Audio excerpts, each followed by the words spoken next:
Education টিকে Assam channel সকলোকে স্বাগতম জনাইছোঁ। এটা বিগ নিউজ, কাৰণ আমাৰ যিমানবোৰ পৰীক্ষা হৈ গ'ল তাৰে ৰিজাল্ট এতিয়া ডেটছ আহি পৰিছে। CMO আছাম গভৰ্ণমেণ্টৰ ফালৰ পৰা একেবাৰে ইয়াতে আপোনালোকৰ ADRE গ্ৰেড 4 গ্ৰেড 3 ৰিজাল্ট কিমান তাৰিখে দিব? 7 মাৰ্চৰ দিনা ADRE গ্ৰেড 3 আৰু গ্ৰেড 4। অসম পুলিচৰ যিটো SI পৰীক্ষা দিছিল তেওঁলোকৰ 6 মাৰ্চৰ দিনা ৰিজাল্ট দিব।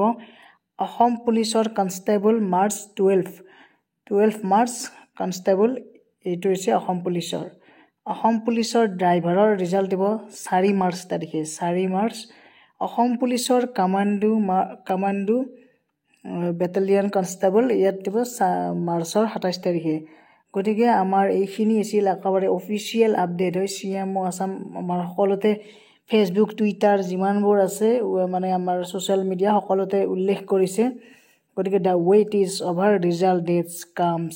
গতিকে ৰিজাল্ট ডেট আহি গ'ল। ADRE 7 মাৰ্চ, অসম পুলিচৰ 6 March, Assam police constable 12 March, Assam পুলিচৰ ড্ৰাইভাৰৰ 4 March, Assam police commando battalion constable মাৰ্চৰ 27 তাৰিখ। গতিকে এইকেইটা আছিল ইম্পৰ্টেণ্ট ডেট।